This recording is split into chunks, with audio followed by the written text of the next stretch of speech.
Sightings of little green men on the Wirral, a flying saucer over Waterloo Bridge, strange flashing lights hovering in the sky. Investigating these claims, all part of the job for the Ministry of Defence, as newly declassified documents reveal. Although the files don't contain evidence of UFOs, they do reveal some incidents which seemingly remain unexplained. Mark Stone reports.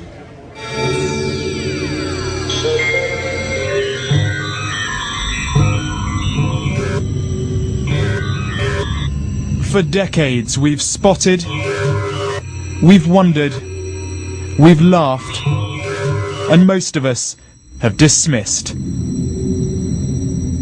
the UFO. One organisation, though, hasn't. Our very own Ministry of Defence. It's no secret that behind these windows the MOD has logged possible UFO sightings. Those logs, though, have been highly classified until now.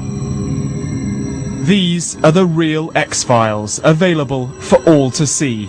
Thousands of pages, each one a possible UFO sighting, and each one deemed serious enough to be investigated. And for that reason alone, say the ufologists, they should have been released years ago. I've been battling for around 10 years to persuade them to do so on the grounds that basically they hold this stuff. As long as it's deemed to be secret, people will assume that they've got something to hide. They range from the ridiculous to the convincing. This, complete with picture, the story of a man claiming to have been abducted by an alien spacecraft. And yes, the MOD investigated, briefly. But this one was made by an airline pilot, someone trained to recognise other aircraft. He recalls an unidentified object pass close to port side of aircraft. Possibilities considered: asteroid, returning space debris or missile. Officials here at the MOD were perfectly happy to talk when we approached them about the subject. They even had a press release for us. In it, though, they made 3 points. One, that the vast majority of cases have a perfectly rational explanation. Two, that they only ever investigate them to establish whether or not enemy aircraft could be in our airspace. And three, that they have no interest at all in extraterrestrial life.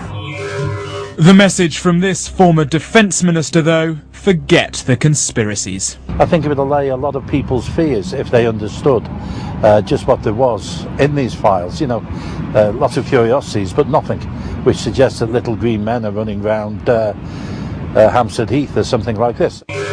But one thing appears to be missing: the conclusions. Were all these sightings verified, dismissed, or something else?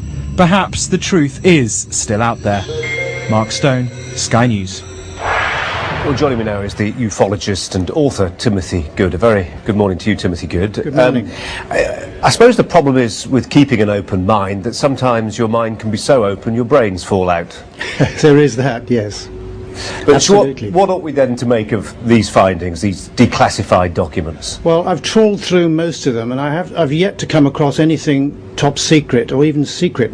I may be wrong about the latter, but certainly nothing top secret has been declassified, and the classification level of all those documents is extremely low, so they're not the Ministry's X-Files, and there are many other branches which have dealt with this subject: Royal Naval Intelligence, Air Force Intelligence, Counterintelligence, Army Intelligence, GCHQ, MI6 and so forth. But we're not going to see those documents. But all those organisations, staffed by many thousands of people at different levels of the hierarchy, it's surely absolutely, utterly inconceivable that were any hard evidence found by those agencies, it would not have leaked out. That's human nature.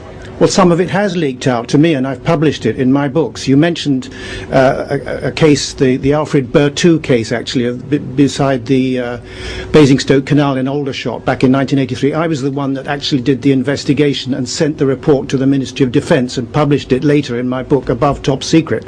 So there's nothing classified about that story whatsoever. Yeah. I mean, isn't the problem that a lot of these things do get investigated, and if not actively perpetrated by hoaxsters, then they're simply misidentified? I mean, for instance, one of them, the document reveals, on the 21st of February 1982, a group of customers and staff at a Tunbridge Wells pub reported an unknown object with green and red flashing lights seen heading in the direction of Gatwick Airport. Of course. So some people in a pub see what probably is a plane going to Gatwick. Absolutely, and 95% of all UFO reports are explainable, just like that one is. But the subject is extremely sensitive. I can prove, and I have proven in top secret documents, you can read it in my latest book, Need to Know, UFOs, the Military Intelligence, that since the 1940s, the subject has been considered more sensitive than the hydrogen bomb, and it was classified much higher than the hydrogen bomb in 1950. So we're obviously dealing with something very sensitive, and information is continuing to be withheld in the interests of national and international security, and in many cases I agree with that policy. Timothy Good, thanks very much. Thank you. And former Ministry of Defence UFO expert Nick Pope will be a guest on Martin Stanford's new online programme, Sky News Unplugged it's called. Starts today at 12:45 p.m. Be available live on sky.com/news, on the live events page, and also on Sky News Active. If you miss it, then you'll be able to see it online and on Active afterwards.